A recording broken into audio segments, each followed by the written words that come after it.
gentlemen around the world, we are minutes away from kicking off ESL One Manila 2016. And as you can see, we are here at the Mall of Asia Arena. Hello, everyone. My name is Chirobra, and kicking things off here at the pre-show, I'm joined by Melk, Purge, and Merlini.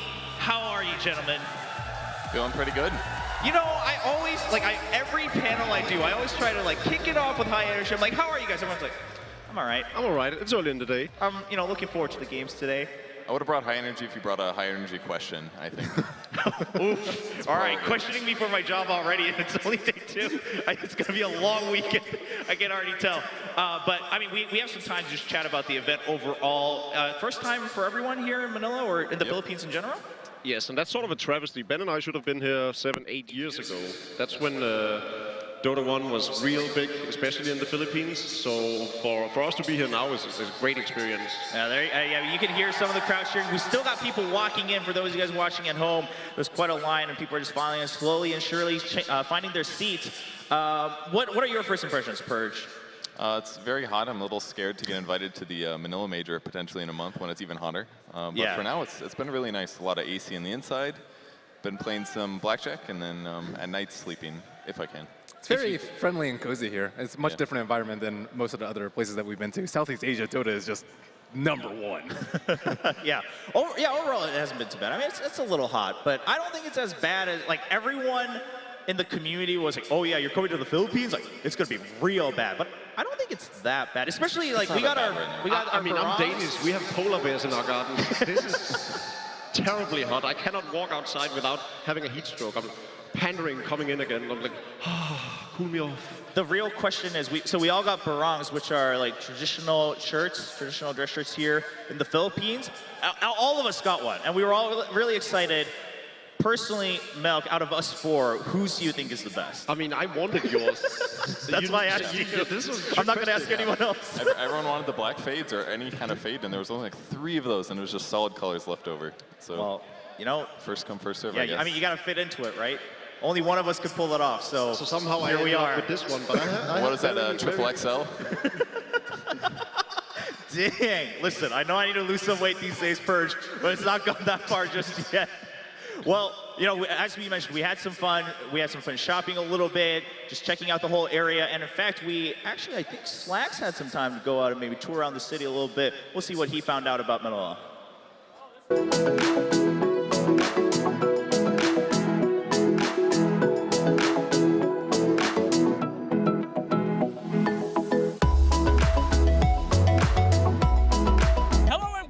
To Manila, ESL One Manila, in fact, here in the heart of the Philippines, a beautiful place and a rare opportunity for us to be down here, especially for Dota. So I figured, why not take you around the town and show you just everything Manila has to offer. Once in a lifetime experience with me, Sir Action Slacks.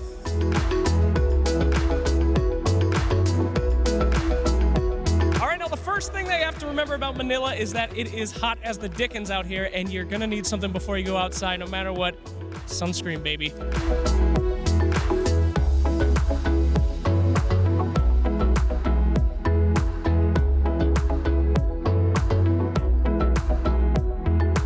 All right, I'm here with our local tour guide and our friend. What was your name again? It's Rainer. Ah, well, welcome, and we are here in Manila, your home base. Tell me about this area we're in. What's the deal over here? Currently, we are in the SM Mall of Asia Seaside. That's interesting. It looks pretty fancy. I mean, you guys got giant Ferris wheels, people screaming on the side, and look at this beautiful view over here. Is this kind of where everybody hangs out? Yes, this is usually a lot of people visit to this place for the sunset. Well, since we're in the entertainment district, I thought we could go on this nice little, whatchamacallit? It's the MOA Eye. Oh, yeah? Is that how you say locally? MOA Eye. Yeah, you're not afraid of heights though, right?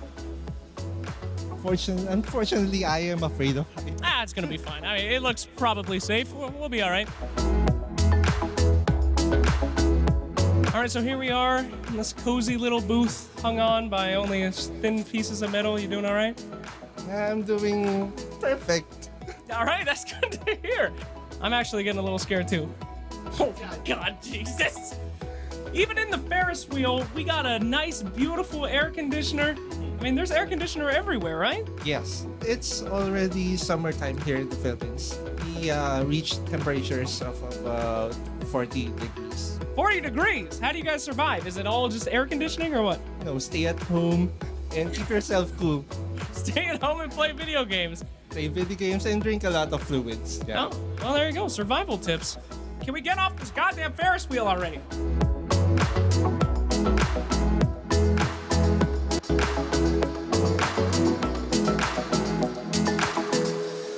All right. Well, I know I primed saying Slacks went around the city, but he literally just stayed in front of the Ferris wheel and went inside the Ferris wheel. But yeah, I was actually wondering if they had air conditioning on that because it'd be like really grueling if they didn't. But like even the cabs here, they advertise that they have air conditioning because it's so important. Like on the side, everyone says aircon, and we've all been enjoying it, I'm sure, thoroughly.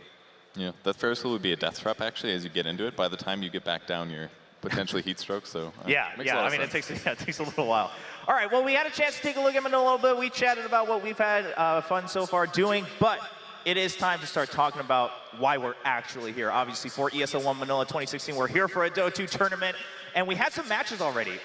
Day one happened yesterday. We had the games broadcasted as we were setting up here in the Mall of Asia Arena. And the group stage matches, we already have our first seed from both Group A and B set.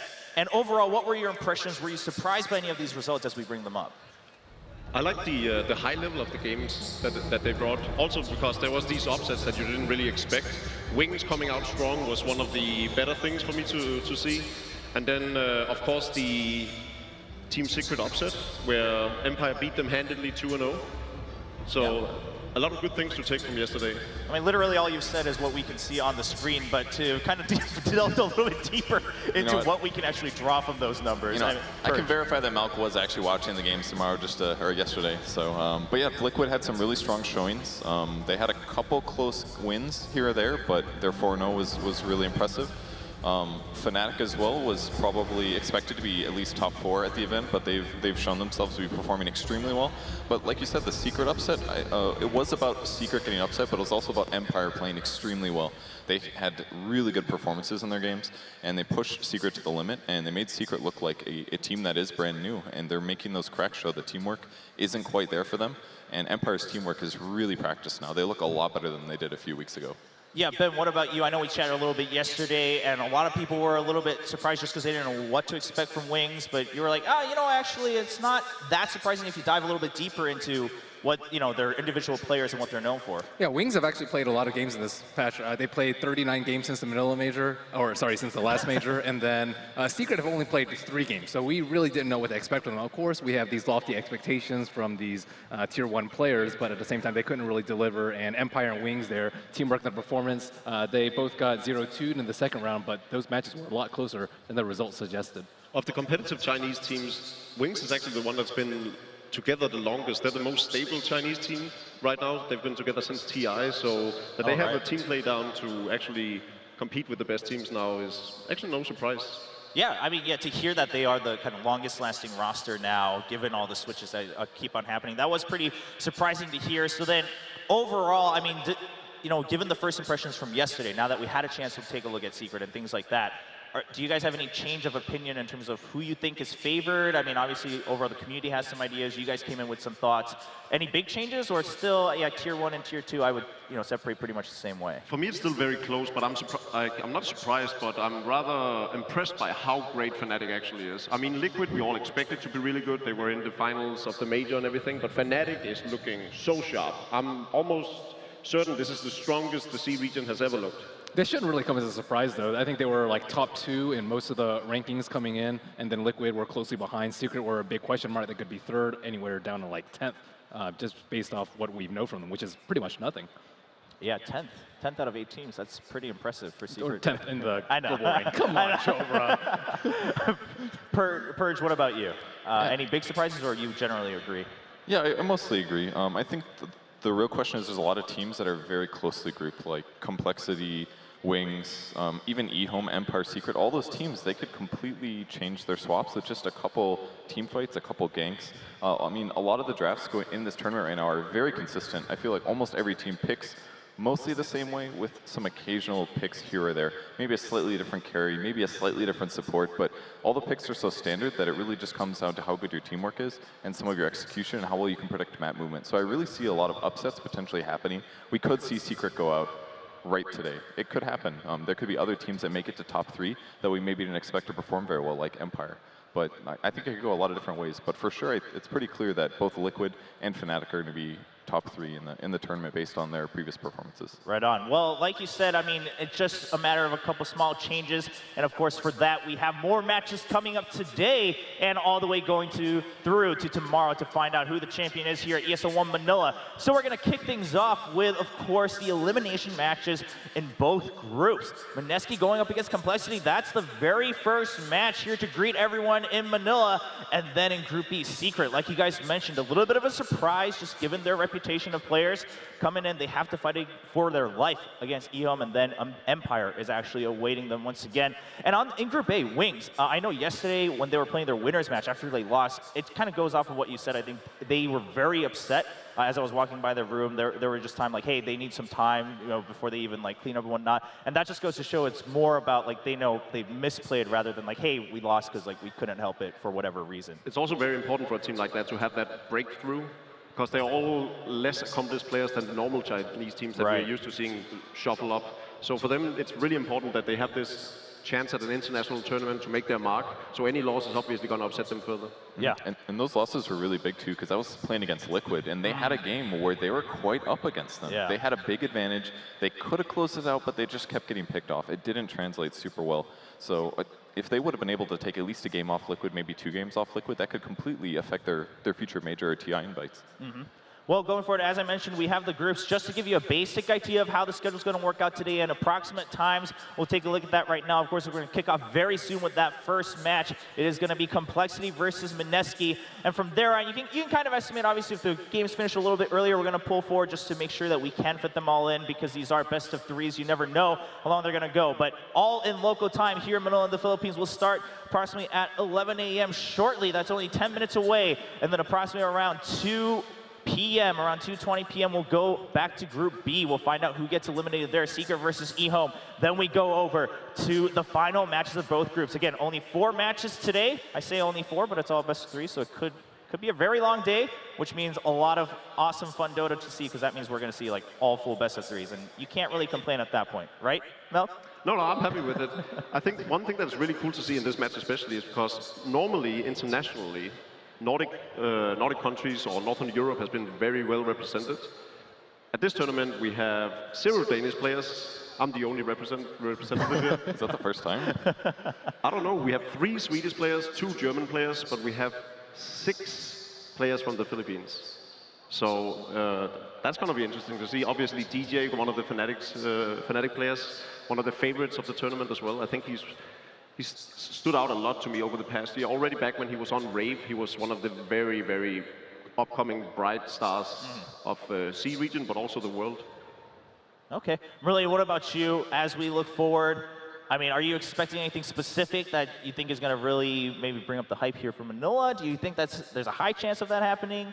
A lot of people, in our first game especially? A lot of people have been talking about like, oh, when's the next patch going to hit, and you know, ever waiting for the next one. But I actually think this patch like still has a lot of time to develop. We've seen a lot of different heroes. We saw Core Jakiro, we saw multiple Alchemist picks, we saw Naga Siren. Like so many heroes came out just on day 1 that I'm like, wow, this patch is nowhere even near its completion. Yeah, it's really true. Even like the first round bans are really changing a lot. Like before, it was all Enchant, Lone Druid, Invoker. Now Invoker's getting through more often. We're seeing Bounties getting banned a lot in the first round now. OD has been ignored. Yeah, a lot of heroes are making it through, or things are changing up. The meta will adjust over time, and maybe things like Core Jakiro isn't always the best counter. It's good. it's great on paper. It just doesn't transition super well. And we may see more things like that that will provide solutions towards beating those strong heroes in the meta. So I like this meta. All right, well, Mall of Asia Arena, everyone here in Manila, are you guys ready to get started with ESL One? We're about to see Mineski enter the stage. That's what I like to hear, to the point where speakers are going to blow out. Well, that is good news. Ladies and gentlemen at home, we're about to get into game number 1. Again, it is the elimination match in Group A. And to kick things off over on the stage, we'll have Ari bring out the trophy and introduce the 2 teams as we kick off day 2 here at ESL One Manila 2016.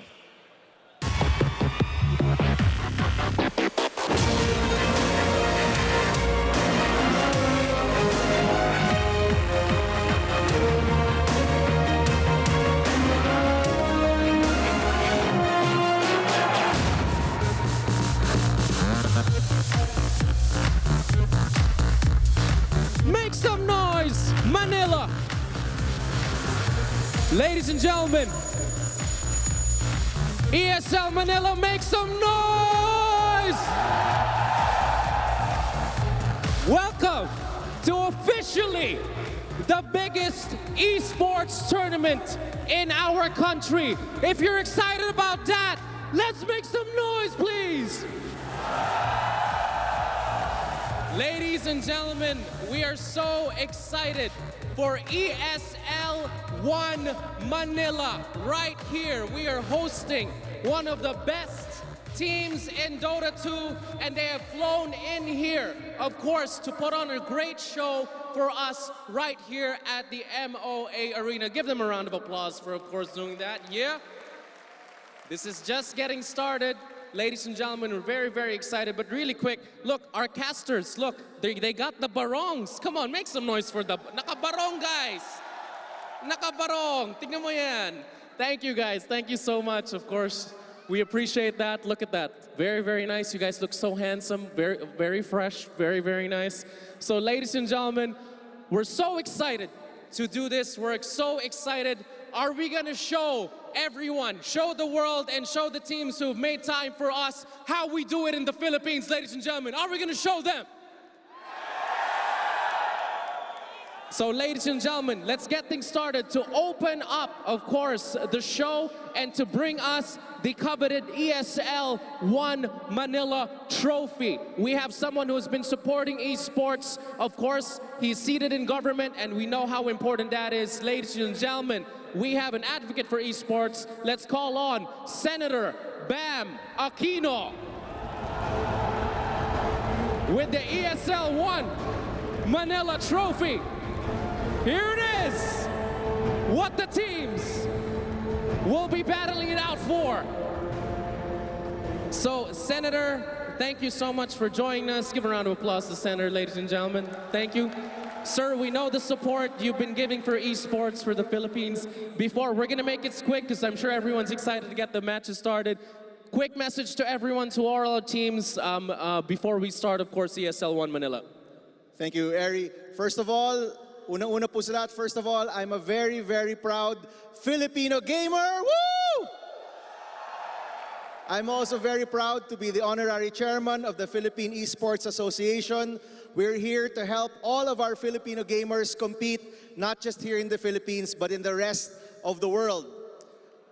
Congratulations to all the organizers. This took a lot of time, a lot of hard work. Let's give them a round of applause, please. To all the sponsors and organizers, thank you for bringing this to the Philippines. To all of our foreign guests, our friends from abroad, enjoy your time in the Philippines. We welcome you here. And to all the Filipino gamers, good luck. Taas niyo yung bandera ng Pilipinas. Maraming salamat. All right, thank you so much, Senator. We're gonna get things started now. Are you ready for our first match, guys? Let's do this. Let's do this. So, ladies and gentlemen, the first match is already. We have our very own Mineski, ladies and gentlemen. Mineski Sports 5, make some noise for them. Good luck, guys. And of course, we're gonna be having them going against compLexity. So, ladies and gentlemen, let's get things started for our first match for ESL One Manila. Make some noise.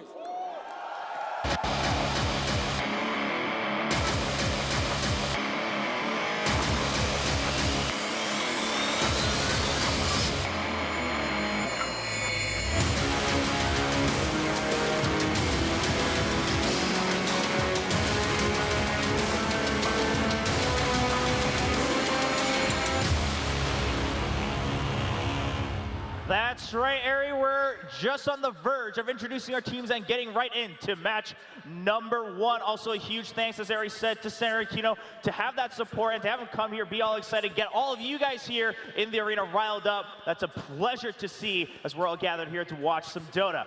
Well, first match, compLexity versus Mineski. And before here at the panel, we all dive in to the analysis and talk about the roster and whatever else you guys talk about that I don't. And I just sit here, listen, and learn.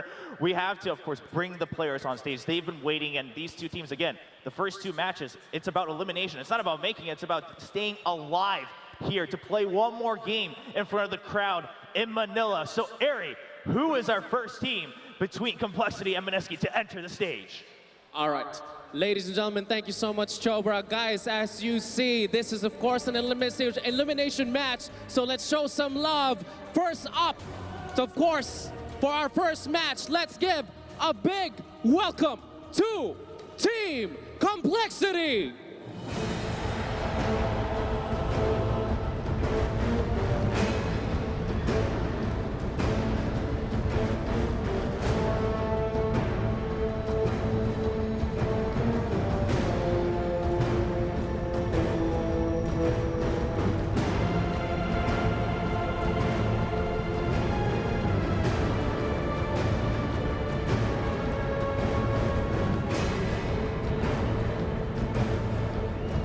Guys, why don't you say hi to everyone? There you go, ladies and gentlemen. compLexity.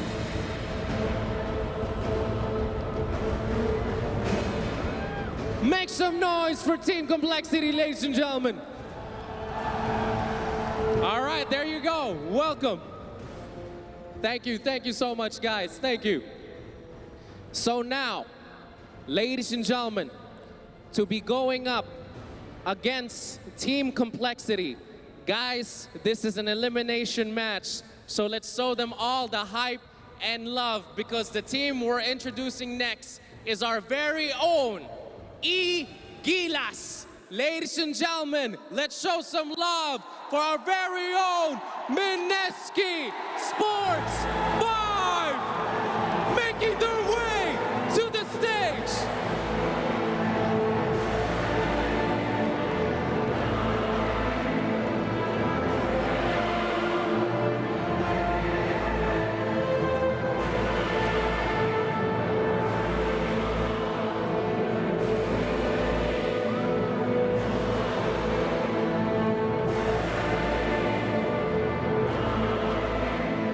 Mineski Sports 5, ladies and gentlemen.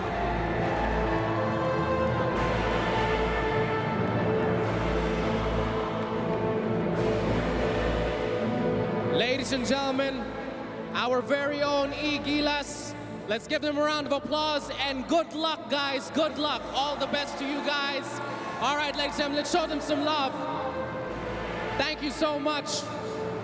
Okay. We're gonna throw it to the experts now, guys. Take it away. Thank you. Thank you, Ari.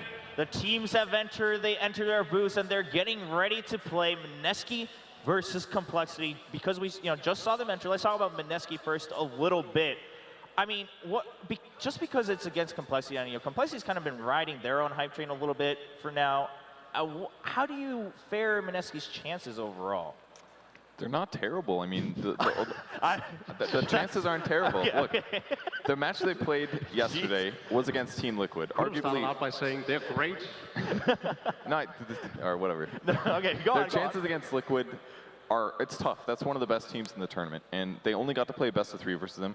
Both games, though the first game they got pretty stomped, but the second game was semi-competitive, and that's one of the best teams in the tournament. compLexity has had really good LAN performances recently. They've never really done extremely well, had a really breakout win yet, other than like some decently high placings where they beat expectations, but they're beatable. Mineski can beat them. They just have to go into this match with confidence, and hopefully they didn't get too beat down from losing to Liquid yesterday. Ben, what do you think? I mean, on paper versus obviously, some people like to talk about this, some people don't, home field advantage, etc. Is that going to be, do you think it's close enough that that's a factor where, the energy and their confidence might actually be able to push them through? I think confidence is a really important thing for them because they have slight roster changes, and on top of that, some of the strategies that they run are just simply outdated. They run the Alchemist with the Radiance, Octarine, Manta, these things just don't really work out this patch. For Protect 1, even like the anti-mage strat that we saw Liquid run was very involved, and sometimes they just don't play as a team. Mel, what about you? I think the thirst is going to be the deciding factor, how thirsty these guys are for a win or for proving the international scene that they can actually topple some of the best teams, because compLexity is one of the best teams in the world. They've proven over the past course of the LAN events we've seen over the past few months that they are a force to be reckoned with. And I think Mineski here, they have 2 veterans on the team, and then they have 3, younger players. And for them, it's the same thing with Rings, right? They want to prove themselves. They want to show their country as well. but then nerves plays in. You know, how are you going to perform when you go up in your home country against some of the best teams in the world? I think that's going to be a tall order for them. Yeah, well, I mean, like Ari said, though, this really rides on just being able to even perform one more time in front of their home crowd, right? To be able to play here in the arena one more time, and that would mean a lot to them. We'll see what they had to say. We had a chance to talk to some of the players. We'll see what Mineski thinks about their attitude and their chances going into this tournament. The home crowd will give us more pressure because we're not used to this kind of environment while we're playing.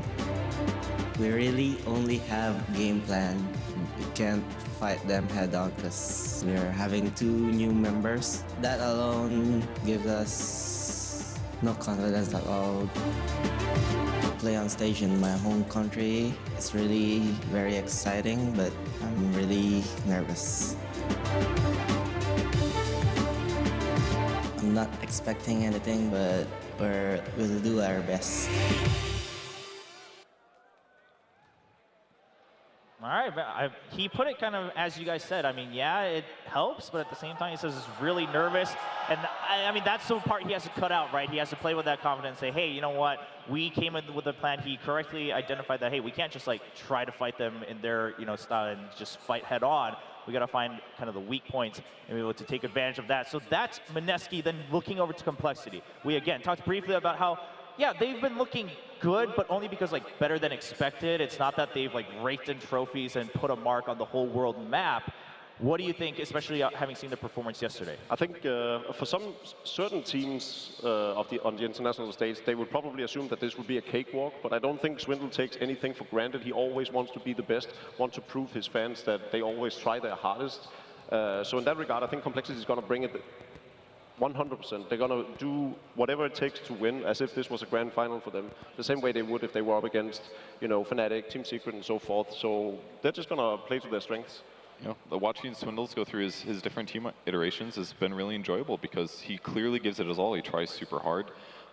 Even if they don't have the most all-star team, and people thought this compLexity version might flop a little bit, they've easily exceeded expectations. So every team he's on, he keeps getting more and more fans, and it's building up, and it's because they play well, and they exceed expectations, they stick together, and they have really good teamwork. So I'm excited to see how they do. I think he thinks that he's the best, and when he has a result, even like as well as the Shanghai Major, like he had a really good result for his team, but he realized that strategy wouldn't work for them. They picked Wisp a lot, they relied on that, I'd probably say a little bit too much, and they've kind of gone completely away from that. They've changed to their new style, incorporated their new players very, very well, and they are a force to reckon with.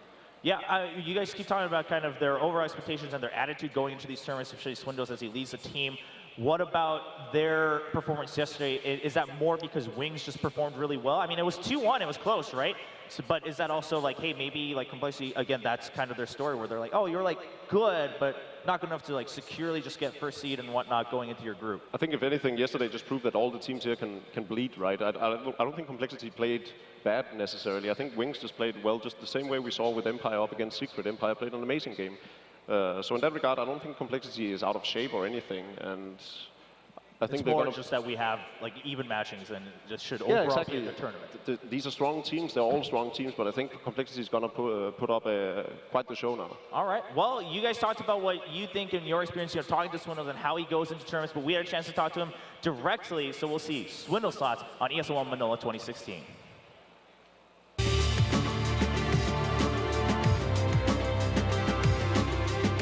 I love my team. It is so cool. It's kind of surreal. We pretty much just live in a pretty badass house in Florida. We have no expenses.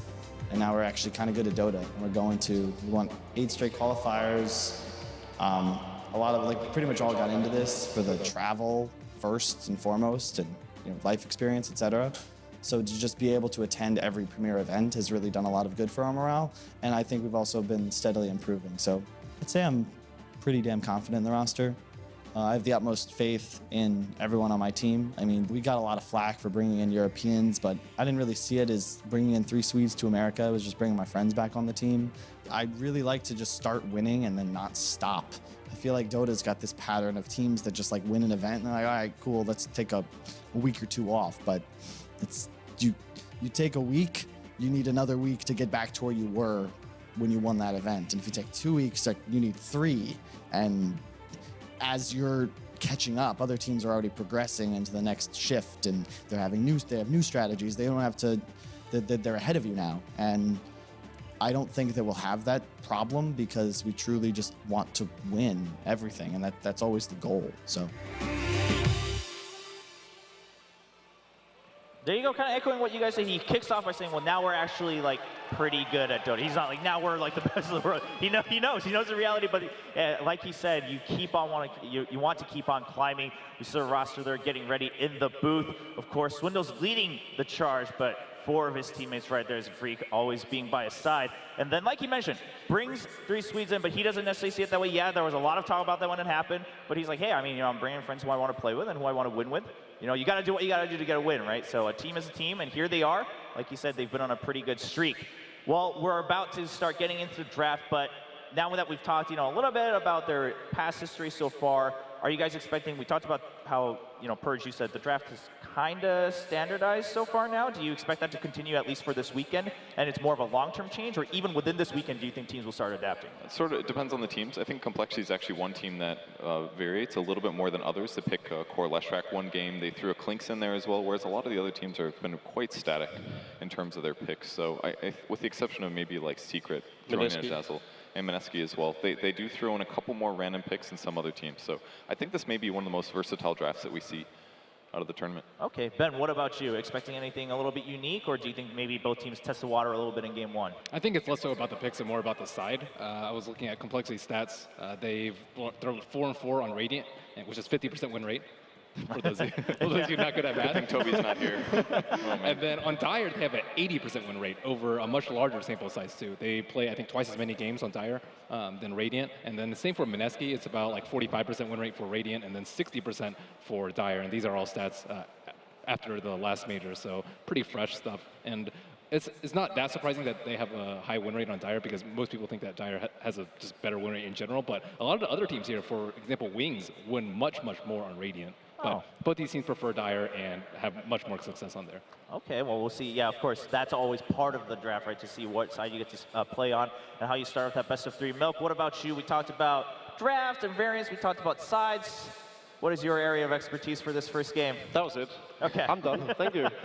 You're with me. I like it. I'm here. I just ask questions, and as soon as they're done saying stuff, I'm like, well, we're waiting for the draft. And now, obviously, experience is one of the things that plays in a lot as well. And as Swindle was saying, they've gone to a lot of events now. They've steadily improved because they attend all these events, whereas they're up against a Mineski who hasn't had that fortune of being at all these events. So that's going to play in. And then, again, tracing back to the nerves, when we saw the walk-in, I couldn't help but notice, and I might be overanalyzing their body language right now, but Mineski sort of looked, totally a bit uncomfortable. Yeah. So in that regard, I'm a bit worried on their behalf, but I hope they just bring their game and play the Filipino style.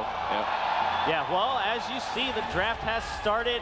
First band's down, and it's going to be Enchantress and Earthspirit going out.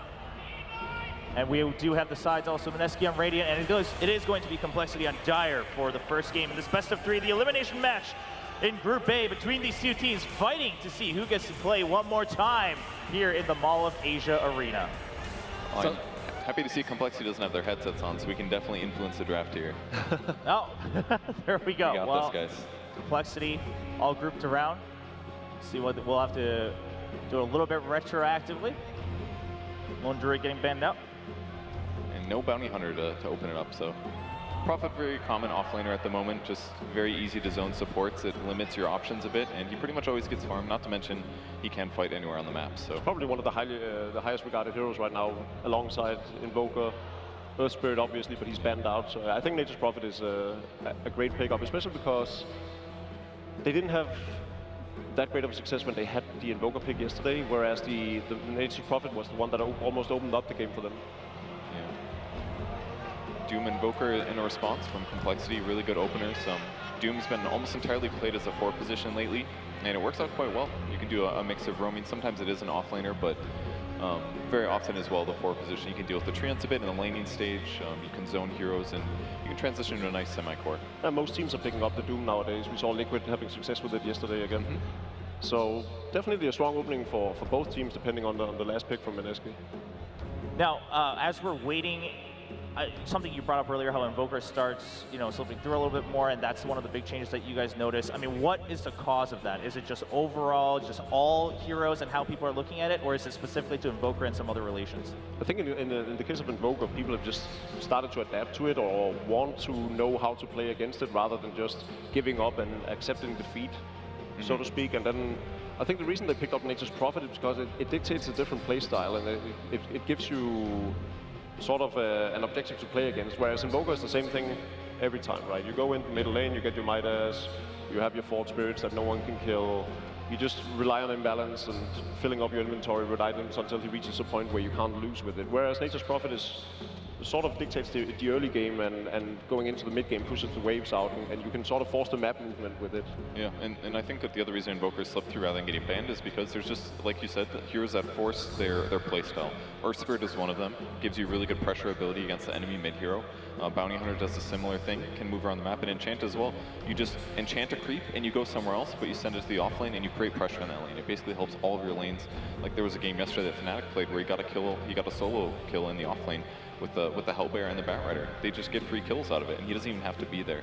It's really effective for that early roam potential while also transitioning as a core. So in a lot of ways, Invoker has a very safe laning stage. You know what he's going to do, you know what spells he's going to cast, and yeah, he'll be a little bit hard to deal with in the mid to late game, but at least the laning stage is going to go pretty straightforward. I like compLexity draft a lot more simply because they have the Invoker.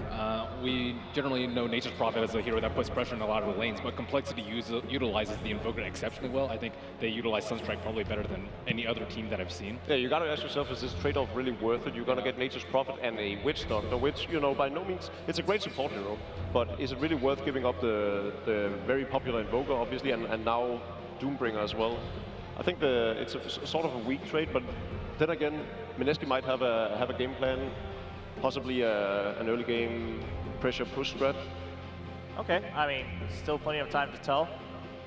Gone through the second phase of bans, back on compLexity. See how they want to. Mostly offlaners being banned as well. So that's most of Swindle's heroes. He played a lot of Faceless Void yesterday in the 3 games that is. So he won't be able to rely on that. A Lich, a little surprising here. That hero's been semi-phased out of the recent meta, I believe. He was popular maybe a month, 2 months ago occasionally, but the last day he's been very rare. We did see a game with it yesterday as well. Really? So in this particular tournament, with this game now, we've seen some popularity for it. In fact, Mineski, I think, that played it right against Team Liquid, if I'm not mistaken, in their first game. Well, it's quite good versus Witch Doctor. Good against Nature's Prophet in the laning stage as well. So it might be just because a lot of the good offlaners have been banned out, so they want to make the lane a lot easier for Swindles. Sometimes they also pick them something like Brewmaster, which is not very popular, but it's something that compLexity turns to now and then, especially if they're up against a lot of team fight. Yeah, I like that. They're still lacking disables. They don't have good Sunstrike setups right now. That's a major downside of their draft. Yeah, sometimes they do like a mid gyro with a homing missile setup, or they do like an Ember Spirit with the Searing Chains. Those two are generally sufficient enough for the Invoker to set up a Sunstrike. We've seen Chessie can easily handle a lane on his own, so they could potentially go with a roaming Doom into a dual off lane with the Lich as well, depending on what they pick. There's no lone druid for Chessie to pick up, so that's the downside of it. I don't know what else they could. Maybe a Queen of Pain, but. And I don't like giving Invoker compLexity because they also run the Invoker safe lane a fair amount too. It just makes their lane options much more flexible. All right, what about on the side of Mineski for their draft so far? Do you think it's something? Oh, well, Queen of Pain coming out. They did spend a lot of time on that. I like that. They could definitely kill Invoker fairly straightforward, even if it's just an NPTB. If the kill potential is even, they have a great shot there. And a lot of squishy heroes, really. Invoker plus Lich. Slardar Doom are going to be a lot harder to kill there. And Slardar pretty good against Witch Doctor Quap. If he ever catches them, they die very rapidly. So I like it as a pick. Yeah, Nature's Prophet too. Yeah, it's good against all 3. Once he gets Blink Dagger, they all have to feel pretty threatened. It's the stun they really need, actually. Yeah, you guys were talking about the disables earlier overall for the team, and also in conjunction with Invoker. Securing 1 for now with Slardar. Gives some really good Rosh potential as well, something that's kind of gone away with Slardar being less popular, but if they kill any hero, it's an easy Rosh because they kill it so rapidly with amp damage. Yeah, at the same time, Frost Armor is gonna negate Roche's damage to you. So yeah, they could do it really early. They could probably do it 2-3 heroes early, easy. I imagine Doom getting an Alpha Wolf. Yeah. Do you think Mineski could possibly throw in a Drow Ranger? They definitely could. It's something that they run sometimes, but it's okay. Slaughter's obviously a counter, but yeah, Slaughter's gonna have a field day if they pick up that Drow Ranger. If he manages to get up a decent time Blink Dagger, that's just gonna be a lineup that he runs down so easily. Doombringer as well. If Mineski doesn't stand their ground and shoot with the Drow Ranger, they're just gonna get run over. Night Stalker for Mineski. It's one good option against that. He can roam early, try to shut down the Invoker in the laning stage. They can just do things like smoke Night Stalker, Witch Doctor, go anywhere on the map, and Nature's Prophet could be there. So that's basically a 4-man gank no matter where you go. Pretty straightforward. Quap can do the same, TP to lane, blink after. So they're going to have really good lane defense and reach. They could definitely win their lanes pretty hard. But if compLexity just plays passive with things like Lich, Doom, Invoker, those heroes are pretty passive farmers. As long as the ganks aren't successful, then they should be able to turn it into mid-game teamfights really easily. Yeah, this goes very well with what Mineski said in the opening interview with how they want to run at their opponent and just meet them with all-out aggression. It'll be pretty good. Again, they're still lacking a lot of disable on compLexity. The Slaughter is a great start, Doom is really solid, but against heroes like Night Stalker, if he doesn't get Slithereen crushed, he's going to get away in most cases. So if he can absorb a lot of the damage and a lot of the nukes, then the fights could go really well for Mineski. Wow. Axe. There you go. Axe to round it out. That's compLexity's draft right there. Crowd cheering. Excited to see how that plays out. I think Slark would be a good pickup. The Axe is going to be a 1v1 versus NP, right? I think so. Is that a counter? In theory, it sounds pretty decent, but we just haven't seen anyone run Axe. Not really. Nature's probably just gonna hit him constantly. You know, he has no threat of Axe going in on him. Yeah, I guess he'll kill the Treants, but obviously he won't be able to chase on the NP most likely. I mean, there is the opportunity to micro with the Treants. Oh, okay. Yeah. People do that. You're used to playing with my Nature's Prophet. That's why. I get it. Well, we saw the finish of the draft. PL coming out for Mineski, and the crowd going wild just to see Mineski coming in. Yeah, the energy here, all great. Right now you see compLexity on screen. They're getting ready, getting their energy back up. And you can tell the crowd is just excited to see these two teams face off. We're loading in. What do you guys think overall then, having seen that last pick from Mineski?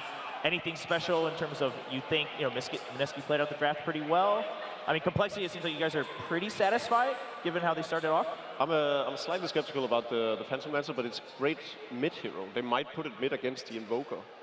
It's one of these heroes that's gotten a lot of popularity because it goes well up against the Invoker. Believe it or not, some people will frown upon that, but on the highest level, everyone knows that Phantom Lancer is supposed to be the Invoker counter on the middle lane, so they might put the Queen of Pain in the safe lane. Yeah, okay. Mineski is definitely going to lane rotate consistently. I mean, they definitely don't necessarily want the Axe to be laning against the Nature's Prophet. They could put a different hero against him and rotate things. All right, Ben, last thoughts from you. Having seen the draft, anything special you want to note? There's an Axe. The good reminder, we did see an Axe in the game. Will it work out for compLexity? This is game number 1 between Mineski and compLexity for the elimination match in Group A. Indeed, ladies and gentlemen, and welcome to the first game here at ESL Manila. I'm OD Pixel, and I'm going to be joined this series by both Blitz and Capitalist. Guys, we've seen the draft. We're seeing an Axe final pick from compLexity and a final pick PL for Ben, which the crowd here seems to be loving. I'm kind of a little bit confused about the Phantom Lancer. I know it's primarily used as the Invoker counter, but it's still a pretty tall task for him because I think Slardar works pretty well with the AoE. They have plenty of AoE, especially with the Axe, which is a hero that I think is the most interesting part of this draft so far.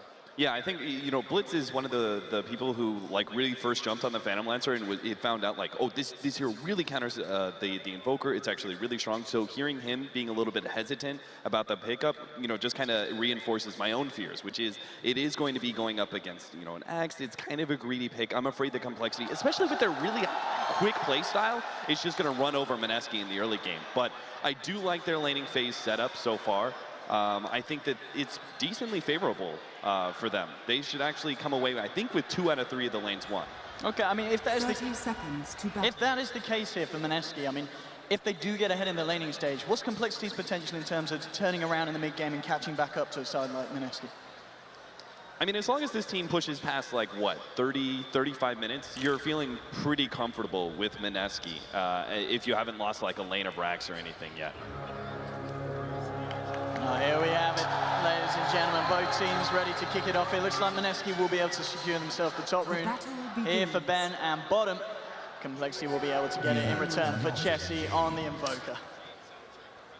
I think this lane, Chessie can still do a lot here with the addition of maybe Jesse Vash is just going to come here, block a little bit, but I'm most interested to see how this Axe works out. He's going to be pretty much one-on-one against this Queen of Pain. The Night Stalker might help out a little bit, but against an Axe, not going to accomplish too much.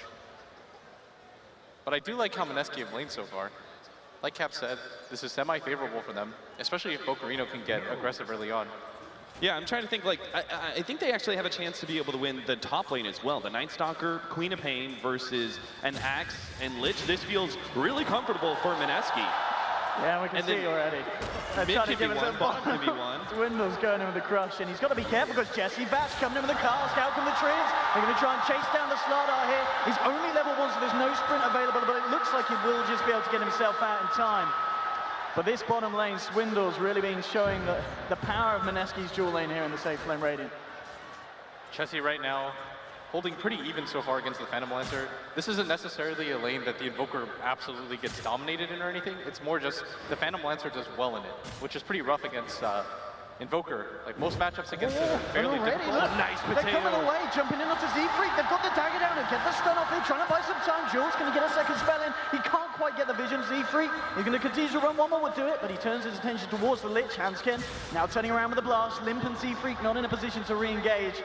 So Jules will have to run himself away, and that will be that. That was a beautiful read by Raging Potato. The fact that he knew he could blink forward ahead of the Doom and be able to body block him in that tight little corridor, it actually opened up a possibility for them to maybe kill the Doom in that kind of scenario. At the very least, they did a good amount of damage. And Z-Freak is kind of the key hero for compLexity in this laning phase. His rotations are like paramount for compLexity because we're talking about how good Mineski's lanes are in this static sort of phase. So it's all up to our roamer to change things.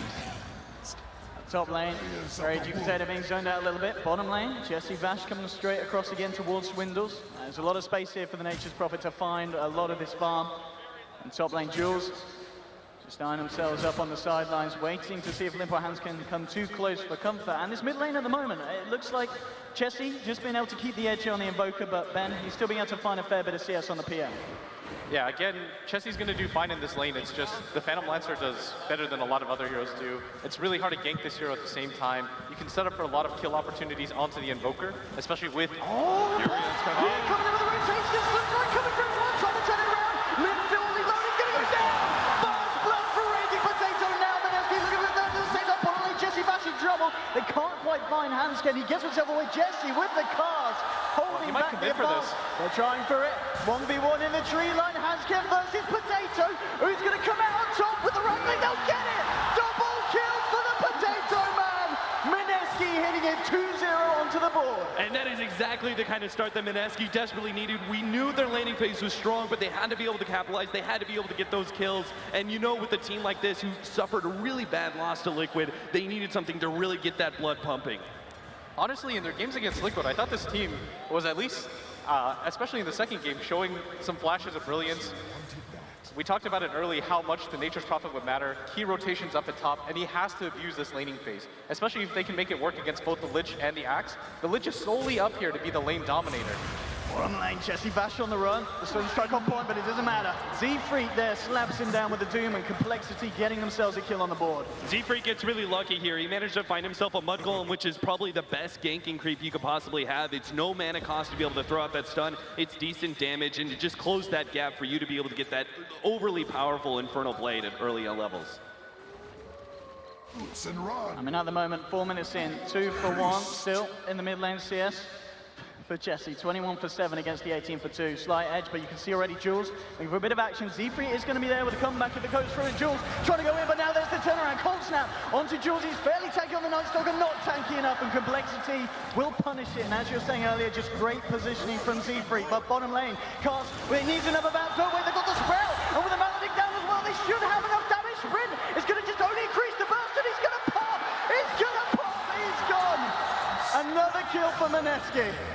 You've got to be carrying tangos if you're going up against a Furion like this. I believe Artur, you know, he made that very clear in the earlier series in Shanghai that you have to have some sort of tree-cutting mechanism against that pesky Furion. But I love the way that Z-Freak set up that gank in mid, by the way. He countered it beautifully. It's 4 minutes in. You know the Night Stalker's going to rotate, and he's going to want to shut down the Invoker.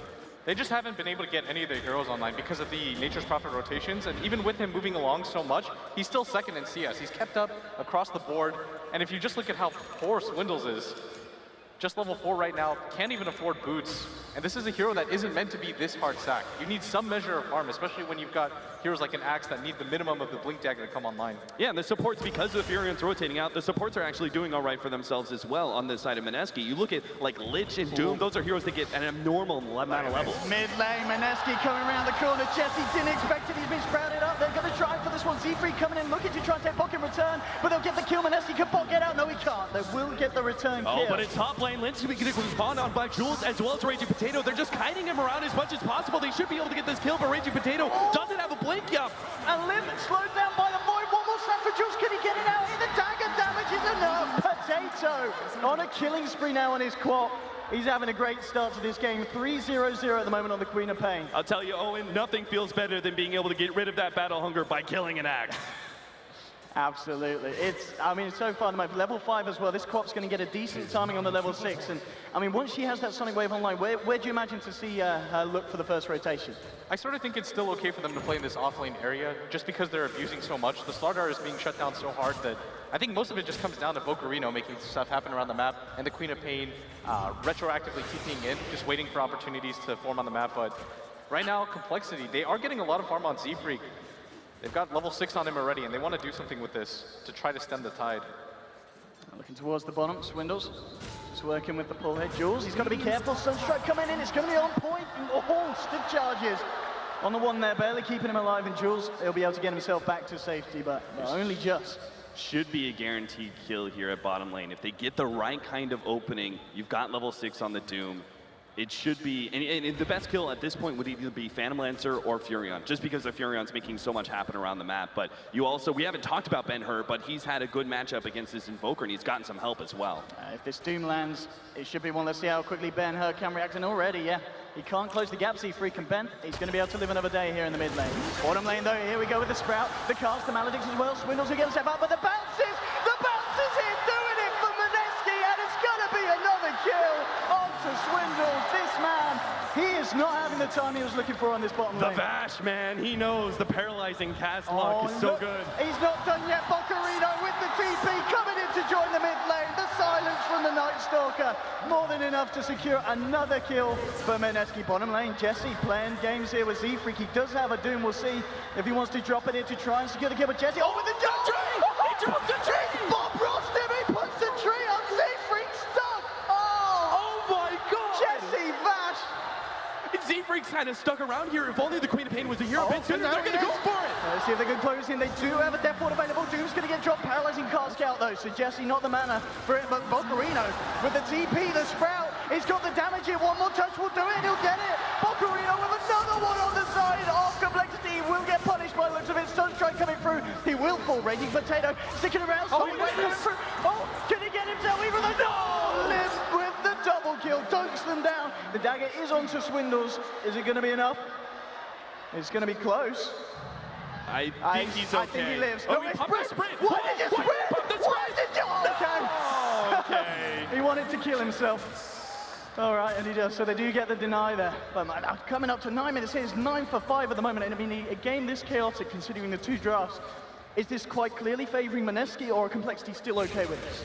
I still think compLexity's still okay with this, but Mineski, they've really been able to get their Nature's Prophet online. So far, throughout this entire game, Bocarino's been kind of the standout player with his rotations, but they just have to be a little bit careful about getting too overeager, because compLexity's lineup relies heavily on counter-initiating. Jesse Vash, when he comes in there, will be able to get himself out. I mean, this Witch Doctor, the progression, he's got the fatty levels, he doesn't really show any fear at all. He's just going around and casually poking at your mid-invoker. Because he knows there's no hard disables on the side of compLexity that can chase him down, and he realizes that this lineup is really item reliant, and they hit this sort of timing, and Mineski are doing a good job of abusing that, but they have to be careful. Once again, you have to kind of rein things in, start to get some farm, slow down the pace of the game.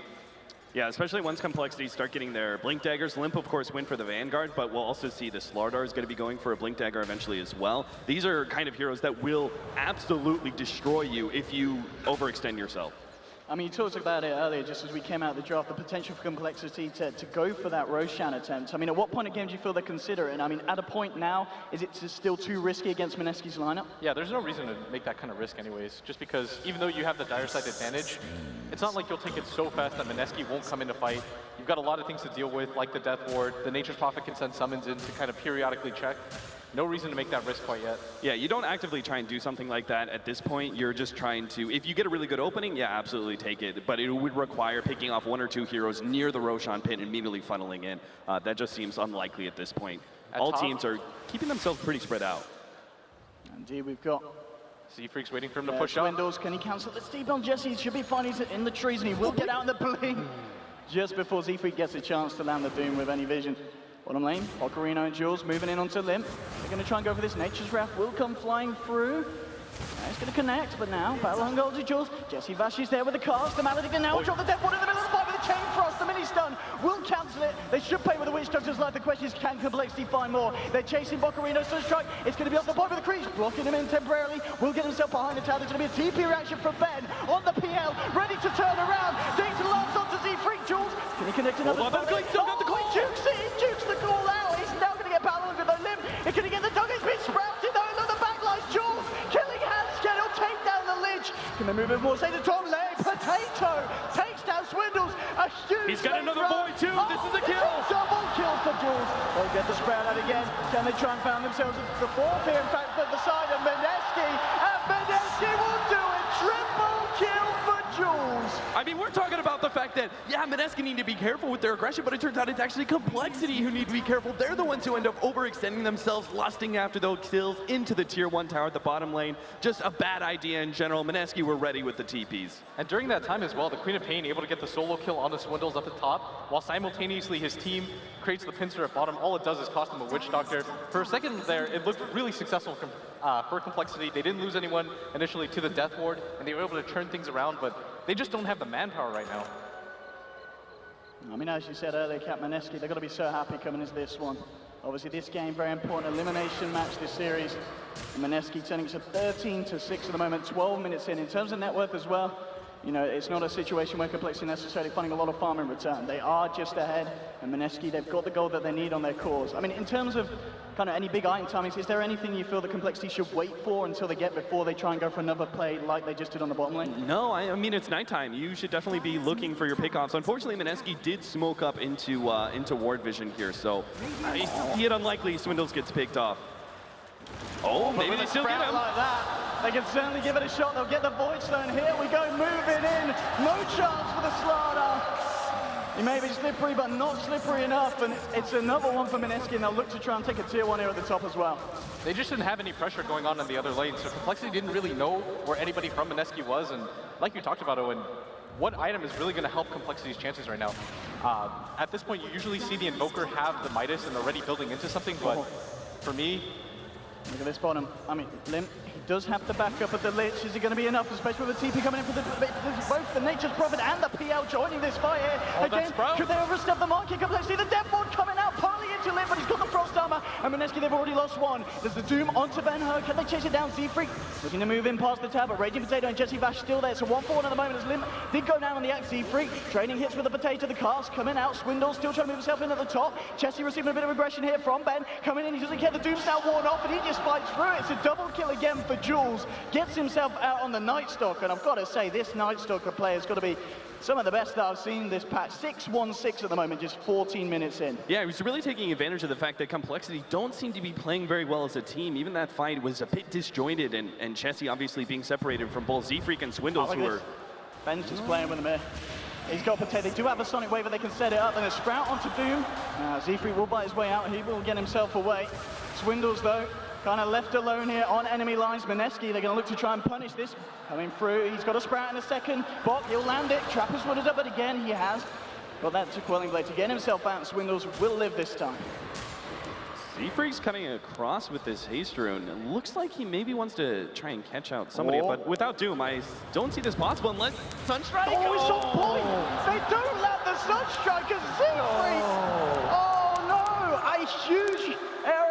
compLexity. And mid lane, Jesse, the man who just missed his Sunstrike, now he's going to be missing his life, his family and his kids, he's dead. Another kill, 19-7, my goodness. Mineski are just not stopping. The Queen of Pain gets a kill on Swindles. Just everything is falling apart for compLexity, and Mineski, they're just gaining more strength because these are the kind of heroes who want to be able to snowball off kills. I can't really imagine any other like 4 position that gets more out of getting kills than a Night Stalker. Maybe like a Bounty Hunter, but this hero's rapidly getting out of control. He's gonna have an Axe soon, and I don't know, compLexity, I honestly don't think they can win once the Axe is up.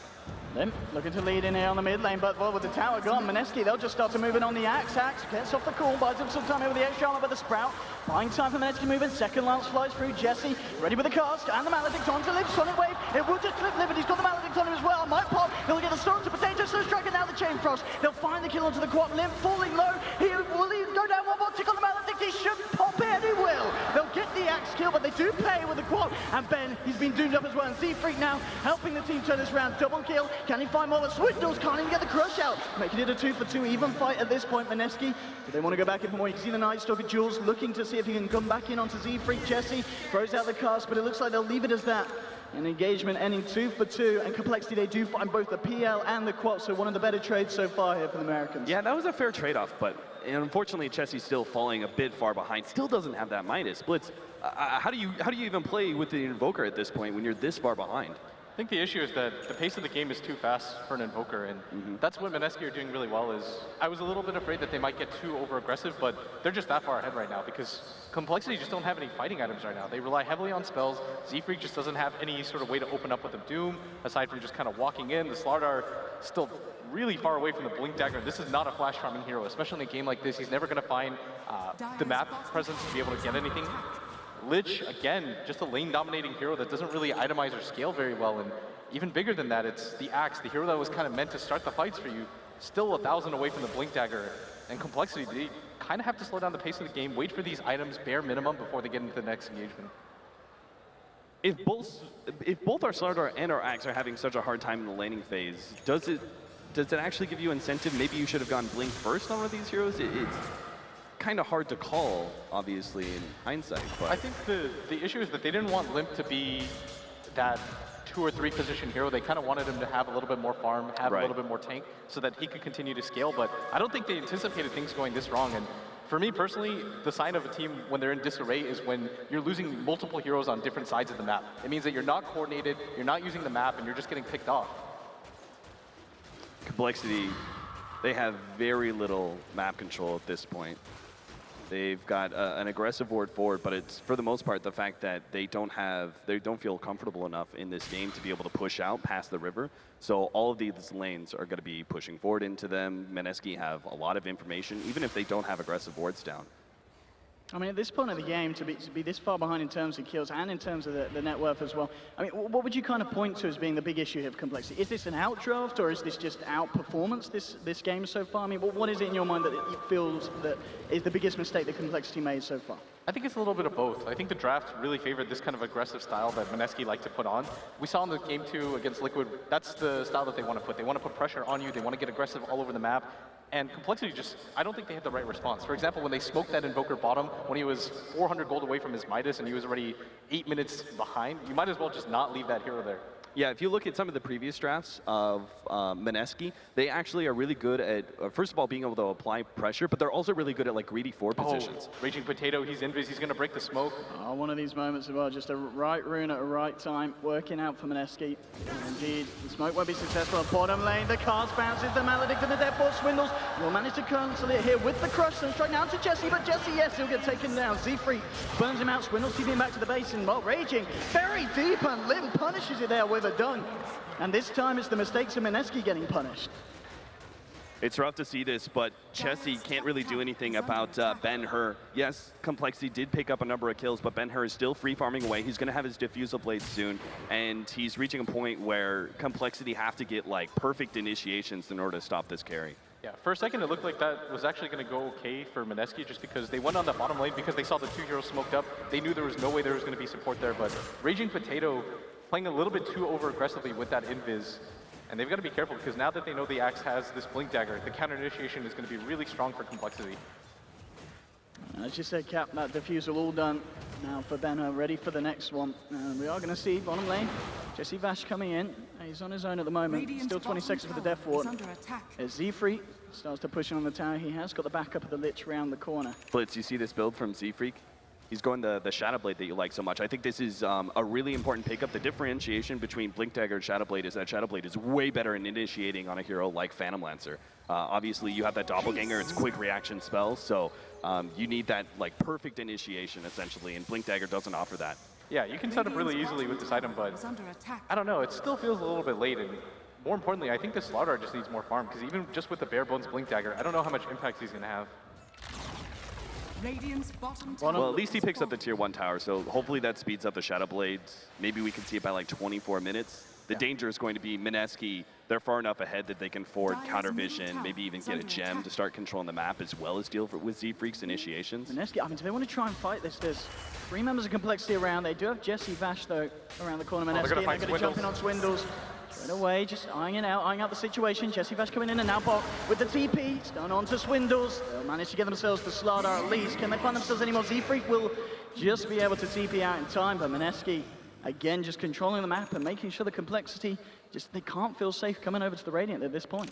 I know it was a simple like one-off pickup, but just watch the way that Jules plays these kind of team fights. He doesn't know if there's going to be like a bunch of complexity members counter-initiating on that Slardar, and watch how he goes in and out constantly as a Night Stalker, and that's really the optimal play. He gets in there, pops a void, backs up a little bit, and they're keeping their spacing really good, which is why their aggression is working out so well. They're never actually staying too clumped up.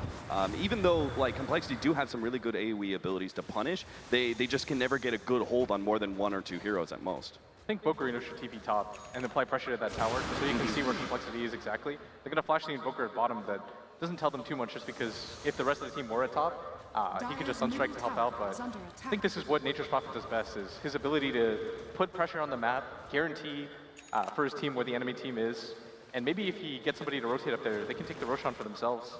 Yeah, if you have the option, there's no point to actually take a full 5 versus 5 when you're ahead like this and you have a good split pusher. So I completely agree with Blitz. It looks like that's exactly what Bokarino's going to be doing here. He just wanted to finish up his Orchid, so in case there was some sort of trap up there in the top lane, maybe there was some like smoke rotation or something waiting for a Furion. Because the thing is, you need to be able to punish a Furion when he goes for those split pushes. So he's playing a little careful around that. Goes, I just want to finish up my Orchid. That timing is pretty key. Get that, and then I can start maybe aggressively going for those tier 2 towers. Yeah, I think bare minimum, you just send the Treants up there and push in the tower, because now they know for a fact at top, nobody's dealing with the summons, and the longer that complexity allows this to happen, the more that Mineski knows something is up, as 4 heroes crowding around this mid lane. If you've already conceded all your tier 1 towers by 20 minutes, you can't really afford to give up some of your tier 2s for free. Even just chip damage plays against you pretty heavily. And you see now Raging Potato, now that they see that read, okay, nobody's top, he's going to go for that tier 2, and they may even gladly trade away their tier 1 mid. It's an important tower, but this late into the game, it's fine giving it up. Yeah, especially with it being so low. We'll see if the jump's being made by Swindles. Will jump through, but Jesse gets out the cast combat. They're still going to Doom out onto Ben. Now with the Death Ward from the sideline, the Chain Frost will come out to cancel it. And already Mineski losing 1, losing 2 as double kill for Lim as he comes down hard with the dunk. Can they get themselves anything more? Up to the high ground. Haskin gets the slow onto Bokarino. Can they find the catch out here? And they'll jump forward on Lim. Looking to control him. There's the jump hit for Swindles. Gets the crush down. And a third kill for complexity. Mineski losing it a little bit there in the mid lane. As you said, the trade in towers was made. The complexity as well, just jumping straight past and looking for the actions right off the back of it. This is purely going to be a decision game from Mineski. They need to be able to make the right decisions because they have all the information in the world. They have an Axe Gem Night Stalker. They really should not be caught out in those mid lane scenarios. Yeah, Jules is going to spot this out, but this is going to go down way too quickly. And Mineski have been in solid control of the game up until this point. And I completely agree with that decision to not defend that mid tower. I think your team just isn't very tanky. Complexity, they still have the jump and they've got enough burst damage. And with the Doom eliminating a hero and taking out his net worth, it evens things out really easily for them. And giving up the Roshan, that was kind of the whole point of Mineski's, the way that they were playing so far, especially with the Ags Night Stalker. Just denying that ability to go for it easily, pushing in that top tower with that Queen of Pain, but... And now look where Limp is. Once upon a time we were talking about like, oh man, he had Vanguard, no blink still. Now he's got a blink and a BKB. This means he can deal with the Phantom Lancer a lot easier, doesn't have to worry about as much with the Diffuser Blade. You've got other things like the Night Stalker Silence, which is pretty obnoxious. It's Night Stalker, like Jules is playing incredibly well, and I'm going to anticipate that he's going to be looking to stop the initiations or follow-up initiations from one of these two Blink heroes. Yeah, I mean, at the same time, talking about the fact that you have got this Axe gem on the Night Stalker, I mean, how does Z-Freak play around this with the Shadow Blade? I mean, catching out the PL, you talked about how that is a better item in this situation than the Blink because of the cast time. I mean, surely that's just going to be so hard to pull off now with this Night Stalker. Don't run into him. Somehow, some way. Hey, more than anything, what Z-Freak is looking for is just opportunities to find solo heroes. It doesn't even have to be the Phantom Lancer, but something that's gone wrong for Mineski so far is because they've got both the Orchids, they need to start the fights. If they get jumped on, they've got an 1100 HP Queen of Pain. She's going to go down really quickly with the Slaughter's amp damage without the BKB available to her. And with Ben-Hur getting doomed, getting rid of a hero that has so much of your net worth, you've got to be careful for Mineski. In your opinion, which one was the wrong pickup in your mind? If you don't want to see two Orchids, would you rather have seen the Ags on the Queen of Pain or like a right-click build like Maelstrom from Bokarina? Or maybe even an Ags? Maybe this is the kind of game where you can maximize split push to punish complexity. I think Raging Potato had to build a little bit tankier. I would have been okay with the Ags. Ultimately, it was okay. He was able to get some kills on it, but now that the pace is kind of slowed down in complexity at 5-manning, the effectiveness of this item on Queen of Pain kind of dies down a little bit. Yeah, a lot of the decision-making going into picking up an item like Orchid is some of your lane phase. This is what we were talking about. Indeed, Z-Freak closing the gap here with a Shadow Blade, drops the Doom down, the drums are popped as well, the look for the chase down, the Sunstrike, it's going to connect to Bokarino. No way out of this one, he'll get taken down. Raging Potato is there with the turnaround, walking onto Z-Freak, a Sonic Wave as well, it's enough there. Coming in with a Soul Burn, brings down the Doom. So they will manage to punish Z-Freak, but that is losing Bokarino and a man who's doing the best at the moment on the board, top of the net worth, so a big kill for complexity. But they might even get more here. Swindles, and he goes with the crush, they'll time it nicely with the Berserker. Oh, Jesse, that was the Carl's doing with the Chain Frost coming through the deadboard. Is he going to do enough here? Swindles taking so much, he's going to pop. He gets the dunk, and can he get Jesse as well? Definitely blocked into the tree line. Double kill for Limp as he clears out another. And again, complexity starting to find these trades that are definitely favoring them. I wasn't sure if they were going to have enough damage with that initiation. Even the initiation, they lose like quarter second from being able to get the chain stun of Swindle's Crush into the Berserker's Call like that. That was margin errors there, but complexity do manage to walk away with a great win. Couple of pickoffs, take a tier 1 tower. They're really making their way back into this game very rapidly. Look at the way the net worth graph has just spiraled downwards so quickly. And it all leads, I think, into that first mistake from that mid lane. The choice to try and stick around and maybe try and defend that tier 1 tower and ended up taking a bad fight. Yeah, they've got to wait for the nighttime, probably the BKB onto their Queen of Pain before they get aggressive again. Jesse Vash, not really going to wait for the Ags or anything like that, way too far away. You've got a Vlad's coming up on your Night Stalker. When it comes to map movement, the Nature's Prophet, what you usually want to do with this hero, Owen, is you want to put pressure on that top lane to kind of figure out where heroes are, send the Treants in at all times to kind of just scout around for you, but you can't really do that now that the Doom has the Shadow Blade. Yeah, it was supposed to be an information game constantly for Mineski. They should have always been able to know more about complexity than complexity knew about them between these two heroes, the NP Again, and the Furion. And we've now seen this all before. He's trying for a bit of Z-Freak. Actually not going to go for this one. Backing up, maybe a little bit too scared of more being there as Night Stalker did call in the ultimate. So just aware that Mineski could have been around the corner to turn that one around on him. So just safe plays here. Yeah, complexity, they're in a pretty good spot right now. They don't want to give away whatever they have so far.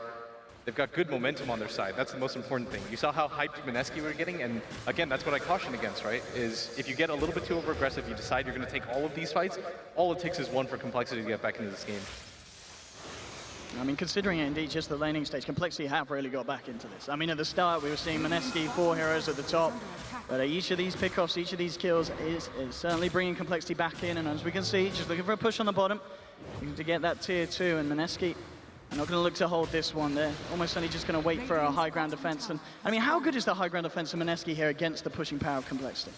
I think it's kind of mediocre. It's okay. They don't have the best wave clear. They don't have the Ags on top or anything like that, but I don't think complexity want to go high ground with this. I think they're completely comfortable with the pace of the game anyways, just because you're starting to see a trend with Mineski. Their lineup post 25 minutes is how do they initiate a fight? They don't have one of those instant stuns or disables like the Axe Blink Call or the Slaughter Blink Stun, right? You've got a Night Stalker that pretty much just has to run at you and 2 Orchids. And it's going to be a long time before we start talking about sight devices for both the Furion and the Queen of Pain. So I agree with Blitz. I think compLexity at this point should be trying to slow down the game, look for that next Roshan, and then that's going to be their opportunity to push high ground. Because they don't have the greatest high ground heroes as is, so you need every advantage you could possibly get. And it certainly does seem to be that case. The pace just slowing down at the moment. See how proactive Mineski will be to try and find some. They do smoke up, but when they play passive, they have to stay grouped up though, because the Night Stalker is going to be hunting for those solo pickoffs, just the way that Z-Freak was doing it. So notice the way that compLexity, they back away, they push out some of the lanes as they pass by, but they're usually staying grouped up and staying close to their base. Yeah, they want to make sure that whatever fight they get into, it's going to be a straight 5-on-5. Swindle's starting to finally pick up some farm on his own, and Z-Freak, he's going to find Jesse Vash at top. Indeed, Jesse Vash trying to juke it out here. Z-Freak is going to look for the chase down. Limp's coming through as well, and Jesse all alone. They'll get themselves another one here. compLexity dunk from Limp to seal the deal. And this axe pick off, where it might have suffered a little bit in the laning stage, it certainly seems to be working out in a game that's kind of this chaotic. I mean, he's really picked it up in 8 kills at the moment on the big red map.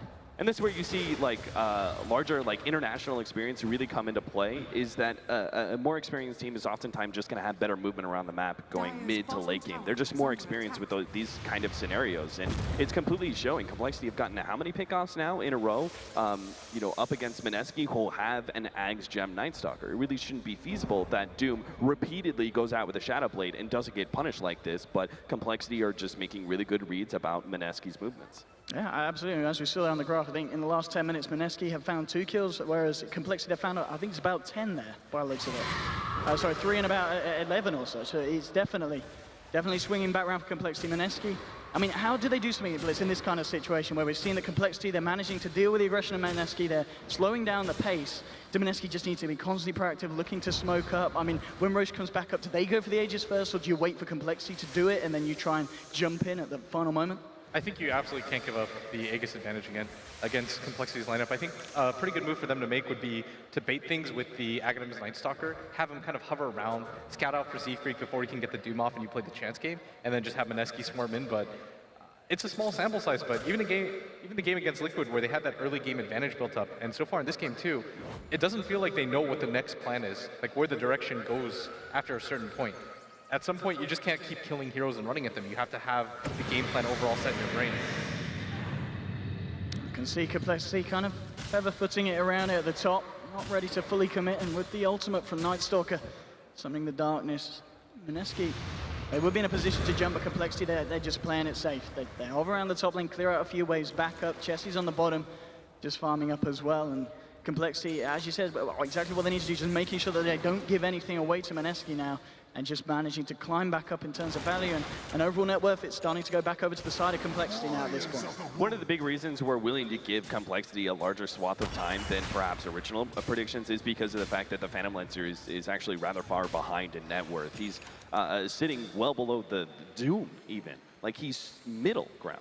And that just cannot happen for your primary carry like this. And this just means we're prolonging the time where the Axe and Slardar and even the Doom in some ways are really effective versus the Phantom Lancer, just because he has so little HP. If they actually get that initiation, he's done for. He's got the Manta now, but it's only once you start looking at things like the Heart where the Phantom Lancer becomes a really big problem in team fights like this. I think this is a really good opportunity to go for Roshan. They know for a fact that there's no nighttime coming up anytime soon. The cooldown is still there from the Night Stalker. And Mineski, they can't fight without vision, but it's kind of a weird lose-lose scenario where Mineski sort of have to give it up, but that might just be in high ground. But they're going to contest this. They're going to go for the smoke. Big disadvantage here is they don't have nighttime, and Aegis is already going to go up for them. Yeah, Mineski's just backing up straight away. They don't want to fight into that one. They've got to be careful. compLexity, they certainly do. As soon as the Aegis is picked up, we can see with this wraparound coming towards the mid lane. Mineski wisely heading themselves away here. We'll see if compLexity can continue to chase. You've got Bocarino. Oh, they know the Nature's Prophet. Yeah, they've got his ward up there. Oh, and straight up. Swindles jumps in. Out comes the Amplifier. No escape for this Nature's Prophet. That's what you get for Cliff jungling. I think Mineski were really hoping that there was going to be one hero that rotates up to the top lane and they would get the pick off. Ooh. Very lucky that that call was just off point.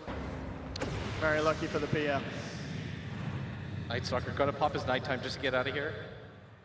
wants to see where Z-Freak's going, and Queen of Pain's still showing in top. She's got to be careful. She's going to blink her way up, and Z-Freak's going to give up on the chase, but even giving up a hero like that, I think Mineski, they didn't have, well, clearly they had no idea that the ward was going to be there. They didn't really know when compLexity even got that ward up there in the first place. Yeah. Like, Bocarino thought he was being cute by being... So we're no, BKB in and out there. No point messing around, and just in case they have more there. Probably just push out the lanes if you're compLexity and then just go for the high ground.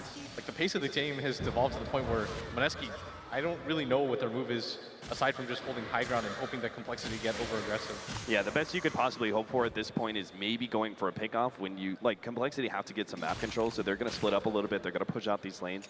Maybe you get a pickoff, but it just seems so unlikely, especially when it goes back to daytime like this. So, seems like Mineski have no other option but waiting for defending high ground. Phantom Lancer just poking away at Ancients. Not a lot of options for his team to farm right now, as they still have the ward up there. I was going to say, not being taken down, yeah. Raging. Up he goes, Swindle. Ah, there we go, there's the D-wall, but Swindles will jump in, get the crush. Do they have the control though on Potato? He'll put the BKB in, oh, with the Pure for the Surge Strike. compLexity bursting down Raging Potato. And now seeing if they can find more Limp. Chasing down, Jesse Vash in a lot of trouble here. The Tornado catching out the Witch Doctor compLexity, looking for a second and they'll find it. Wicked sick now for the Axe. And we're really closing in on the kills. 24-21 compLexity, pretty much all but just removed that advantage that Mineski had at the start of this game. I mean, things are just getting really sloppy right now. Like, they knew the ward was up there just because the Slaughter blind stun onto the Nature's Prophet. Then they send their Queen of Pain just kind of blindly up there. She gets killed. They lose an additional hero on top of that, and just likely just going to be a mid-rax. Their high ground defense is just not very good. When you have certain heroes like, for example, the Witch Doctor, his Death Ward, and Cask is kind of scary, but you've got Chain Buster stuff. Oh, jumping in, compLexity, they want to try and take this fight 3v5. They see the opening, drop the gem. Jules, he's gone, he will buy back straight away at Bocarino, turning around with a BKB Limp. BKBing a TPing out just in front of the tier 4s.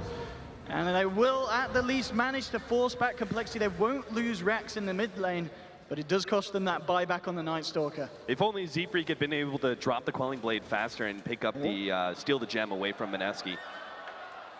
Bocarino. He's got a Force Staff still. So Hanskin should be okay.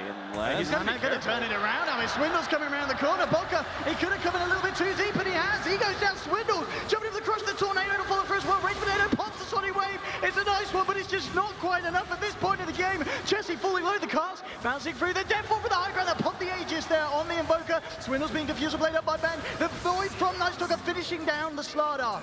There's a buyback for Nature's Prophet looking to come back in. Limp, man fighting up against Bocarino, raging with a scream onto two on the sidelines. Mineski, Ben jumping in, and he'll find himself a double with the help of Jules. They'll get themselves a second and maybe a third. Z-Freak and Amana potentially out of luck as well. Mineski's looking to turn this one around, and they will. Another kill for the side. And again, buyback used, this time by the Nature's Prophet, but it does secure them that fight there. Maybe can they actually find themselves another one? Chessie caught up. Now he's got the Invoker, but he's been silenced just in time, and here comes the rest of the side, and they've done it.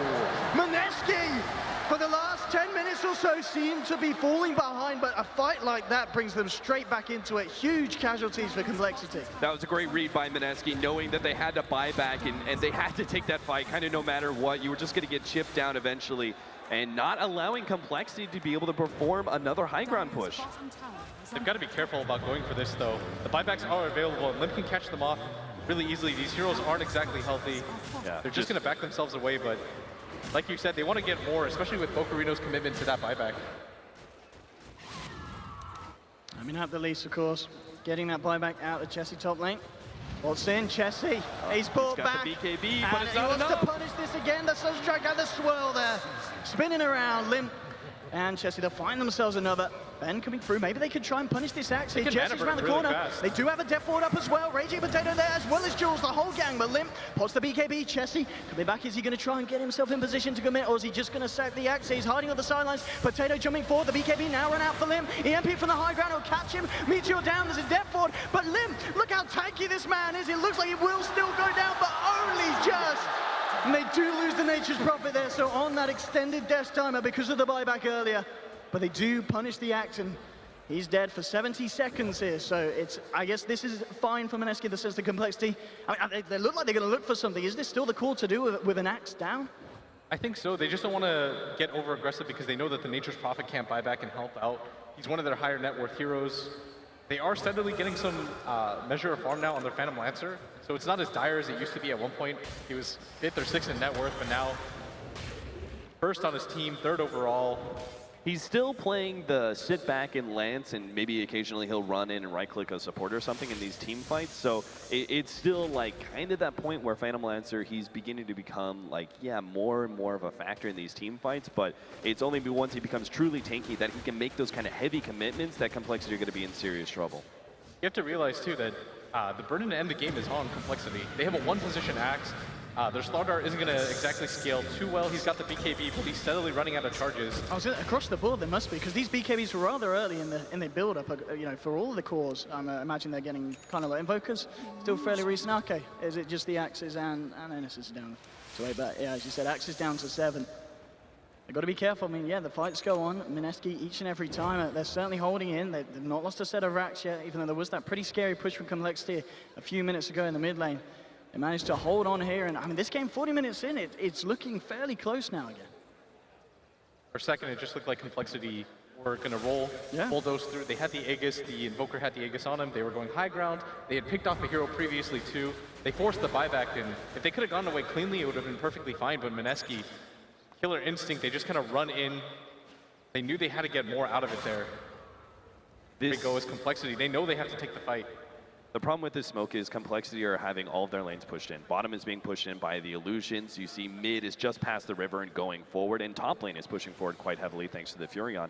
It's hard to get the map control to make you feel comfortable. Please don't die here again. Don't lose the third hero. Come on. Are they going to... Yeah, he's up. Oh, Bocarino. He's going to get taken down, and he's dead for 80. And the thing is as well, I think we did see Jules on the mini-map draw a line away from the cliff saying Nature's Prophet, get back to base, but Bok just ignored him. And it's another, that's a big kill there for the side of compLexity, because they could be ready to try and find something more here now. compLexity, I mean, cliff jungling, man. It doesn't just lose you pubs. It can lose you other games as well. He's got to feel so bad about that one. Like, I don't even know what to say about that. Will he go back up there again this game, Blitz? No, that is like the traumatic spot. He's learned his lesson, never going to touch that again. It's like probably going to avoid all the areas around it too. Like he'll never go to the secret shop ever again. Like he'll go to Dire side secret shop if he needs to go. I mean, this is good as well. compLexity seeing the advantage. They're going to go for Roshan. I mean, Mineski. They've got nighttime. Yeah, they've got nighttime. Maybe they could try and do something to disrupt this though. So the illusions in Cedar is fairly low. Chessie's getting low. They can steal the Aegis maybe. Oh, jumping in, gonna get it. Oh no, he doesn't. Chessie picks it up in time. With the cheese, Sonic Wave coming out. Chessie, Aegis now off his hands. Oh, and he stole the drums too. He actually took Chessie's jumps and blinked out. And bottom lane Limp. Just trying to chase down Jesse. Jesse's going to go for the TP out, but the Chain Frost will come through. Cancels that one at the same time. While still kicking off his Windows. Rush onto Ben. There's the Doom as well. And this PL receiving a whole world of hate from compLexity. It's a great rush. They do go for the attempt there on the steal. And as you said, they get the drums, they get the cheese. Still not enough here for Mineski. And just fighting there without the Nature's Prophet, who's now back.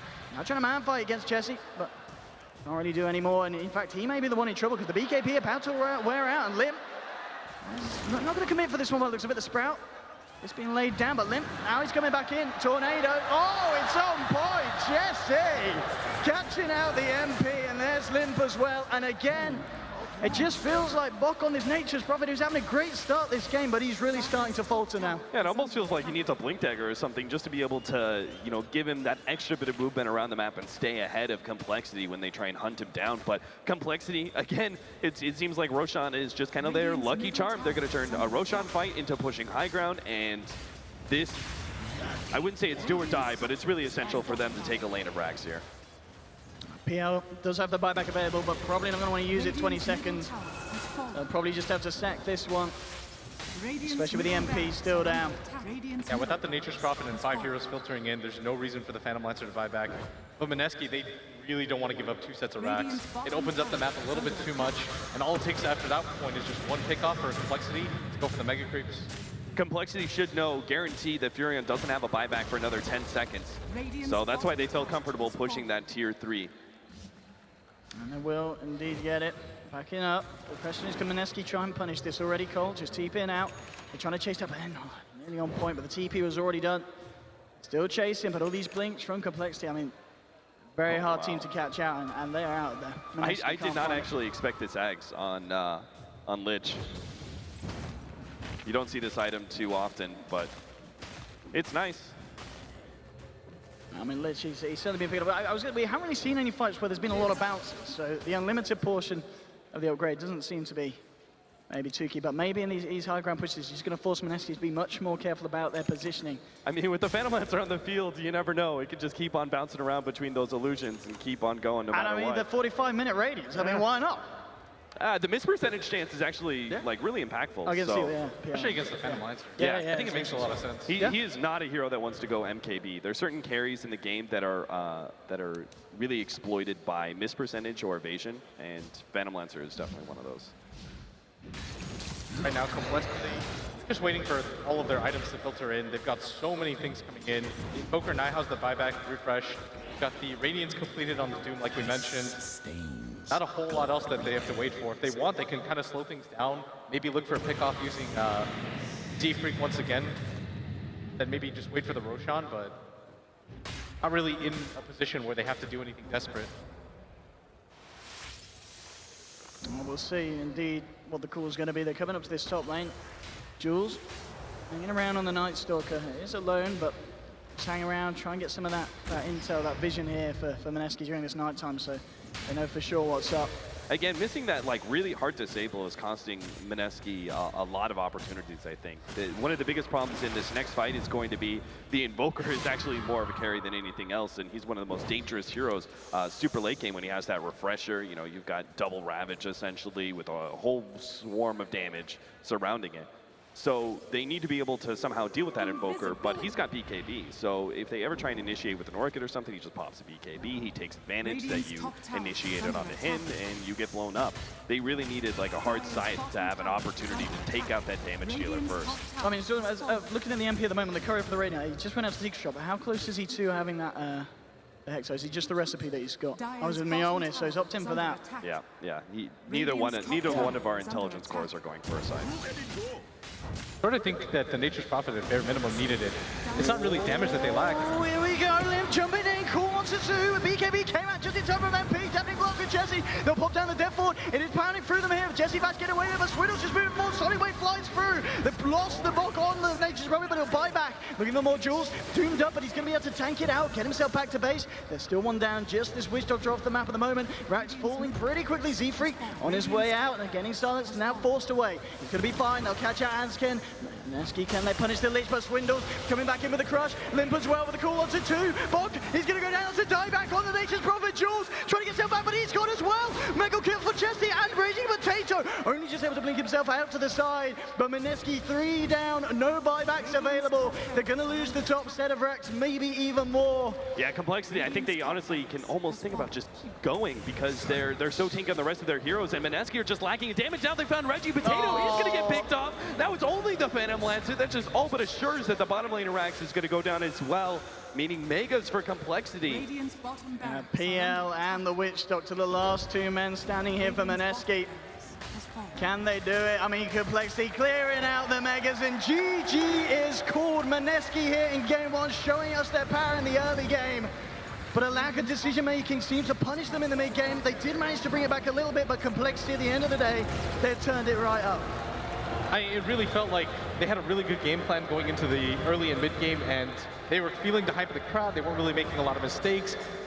Then that mid-fight happened. It just felt like after that happened, their confidence just went straight down. They didn't really know what to do after that point. We saw 2 or 3 pickoffs at that Hill of Death or something like that. And I don't really know. We really just need somebody to be in there with Mineski and give them some sort of confidence boost, because we saw the same thing from their match against Team Liquid. We can see that Mineski, they show incredible strength in the first 25 minutes, and they can, actually contest with the best. But they just seem to fall apart at a certain point. Absolutely, and we'll see if in game 2 compLexity can bring it to a 2-0, or if the crowd here can get behind Mineski and try and bring this series out to a 3rd game. We'll see you very shortly for game 2. We're just going to cut to a quick break, but then we'll be back with more ESL Manila.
that in mind.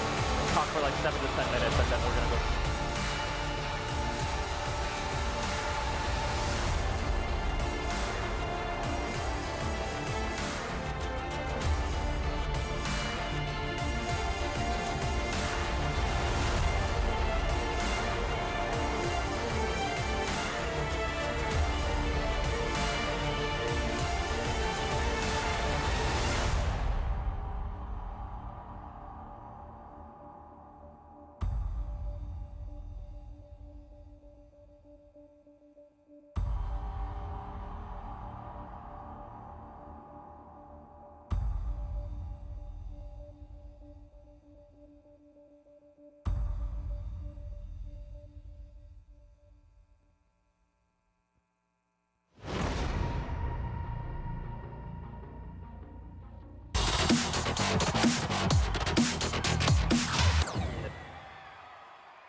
Welcome back. We're here for ESL One Manila 2016 in the arena at the Mall of Asia. Just saw game one, and it started off with a bang. Started off with a bang for Mineski, 100%. A big bang, in fact. It was the crowd especially. We were sitting backstage, and I was still shaking. It was amazing from the crowd, but yeah, I thought Mineski had that actually. Invoker had the eighth net worth on the board, and Axe doesn't typically scale very well. They had a very early Aghanim Scepter on Jules on the Night Stalker. I thought for sure they had that game, and then it just sort of stagnated. They didn't use that aggression anymore, and whenever they then started fighting, they just kept on dying to compLexity, who also looked a bit shaken up, maybe because of the crowd. Yeah, maybe. I mean, yeah, I don't think anyone could deny we saw, I mean, even the community could just hear it very clearly that the energy was alive here. But the beginning of the game was exactly like you guys said. I mean, this Mineski lineup, the way the draft happened, like they could be anywhere at any time, and if anything, more so than you guys predicted. They were constantly just everywhere, getting kills, getting double kills, getting triples. And then at a certain moment, we were sitting back, we were like, all right, what happened? It's just so quiet, like both in-game and in the arena, where the action just died out for Mineski. Yeah, that's the problem with the style that they played. It's really good for aggression at the start. It throws your opponents off guard because they're doing weird things. They're places where you don't normally expect teams to be. But then at some point, you have to scale that back, and you have to say, okay, we just got a huge advantage. We have Night Stalker Eggs on support at 20 minutes, and then you have to play standard. And the problem, I think, was that Mineski kept playing like that, and they finally lost that one team fight mid, and it made the game more stagnant, like you saw. And eventually, compLexity got more and more kills. Yeah, we have a couple of these replays coming out. And again, the first few are going to be Mineski focused. I mean, they caught out the right people. They were just all there at the same time. The communication was clearly there, like you said. And then at a certain point, stops happening. And then, of course, also something you guys mentioned, that the Roshan could be done real quick. And compLexity, as soon as they got that one fight where they were like, all right, this is where it happens, and they just kept getting that Roshan. And then, you know, we didn't see Mineski really find that weakness. I mean, they had that one fight. We'll see that replay come up, I think, halfway through one of these, where they did get 4 kills, and they were like, okay, maybe the energy goes back in favor. But, Ben, I mean, compLexity, they were, I guess, maybe patient enough? Is that the way you put it? Or is it more on Mineski that they just kind of lost that steam?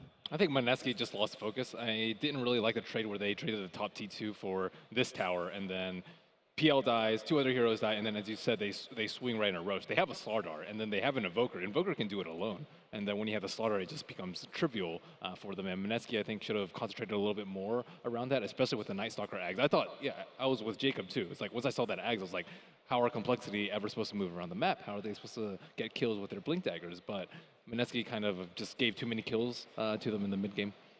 Yeah, and that's the unfortunate part of it, because they really should have just kept on the aggression, because their heroes don't really scale well up against Axe and Slardar and Doom going into the late game. These targets takes a long time to take down. The Nature's Prophet especially can't really just man-fight any of these heroes. He needs to stand from a distance and everything. And then that's where Invoker starts shining, right? When he gets at full inventory, there's basically nothing this lineup can do against it. Even with a Phantom Lancer, it was just inevitable that they would lose. I was impressed with how much farm the Axe picked up despite dying a lot. He actually had a very early Vanguard, and then the Blink Dagger came almost immediately after, so I think he was the saving grace for them in the early game, because they kept dying all over the map. At one point, they lost 3 heroes on 3 different spots. Yeah. I didn't want to be the observer of that game. I think Pimpmuggle did a great job following those kills around. Yeah, the other player that played really well in the early game was Z-Freak on Doom. I mean, he had a great KDA. He really impressed me with his play. I just want to go home and play Doom now, and I'm sure a lot of other people watching this feel the same way. He just got so much done in the early game, tons of kills. Him and Axe really held the early game together. They got to the mid game where they could win some team fights, and then late game was completely secured by Chesion and the Invoker. I just feel like all of their fights were very good skill usage. Tons of Sunstrikes after the follow-up chain stun always led to a kill and allowed them to snowball through the rest of the team. Now, obviously, there's two sides to every game, but since we're here in Manila, I want to focus a little bit on Mineski. Then, like you guys were talking about, the crowd loves to hear about Mineski too. So, is it then like that's their only option is to play that aggressive style and like it's just a high risk, high reward where you can't make a mistake, or do you think there's some other weaknesses they can employ against compLexity here? I think they needed more contingency plans because they waited too long for the BKBs. They didn't have a solution to the BKBs. A PL with Diffusal is not a good solution at all, especially when they build a lot of armor. I think one thing they could have focused on a little bit more is perhaps like Ags on the Witchtalker who had like 3,000 net worth at the end of the game and had to go for an Aether Lens because that would have been able to do a lot of the damage because they're usually initiating on the PL or the Queen of Pain, and they just didn't really have that backup plan at all. That's a good point. They did have a lot of long channel death ward ultis. If that was an Axe, it really could have turned a lot of those fights around. Even with the ice armor counteracting a lot of that physical damage, it might have been a good solution. But he seemed very sacrificed the whole game. Yeah. At the same time, when the aggression sort of fizzled out, that's where they should have kept it up instead. They hit this giant power spike with the 4-position Night Stalker when he gets an Aghanim Scepter, right? And that's where they actually stopped trying to kill compLexity. And whenever they do try, it's the lack of discipline that costs them some of these deaths that just allows compLexity to get back into the game. The Invoker just gets free farm. As some of the casters pointed out, they shouldn't even be able to leave their base when he gets that. And they did so freely as well. They picked up kills around Mineski's side of the map, and that shouldn't happen against a Night Stalker. Yeah, they were. As soon as that tide turned, it was all more so on the Reign side rather than as it was before, where it was starting to push towards compLexity. So when you say contingency, is it more in their attitude and their planning, or, I mean, probably as always starting from the draft? I think they stagnated a little bit at some points in the game. There was that period of time where you'd see all these Nature's Prophet Treants pushing the tier 2 tower bot, and Chessie would be there, he'd drop the meatball, boom, he gets like 10 last hits, something like that. They needed to pressure those lanes and then initiate somewhere else if possible, but the game got very weird due to compLexity utilizing all those boots of travel and being more mobile somehow on the map. So I think it's just they needed better decision making and better discipline while they're in the game to find those kills and win a teamfight, get Roshan, take a Rax. All right, well, Manila, you heard our experts here on the panel, the discipline, the patience they needed. They need the confidence. Manila, are you ready to cheer for Mineski as we get ready for game 2? All right, well, keep that energy up. We're going to go to a break, and when we come back, we'll be jumping right into the draft for game number 2 to see if Mineski can bring it back.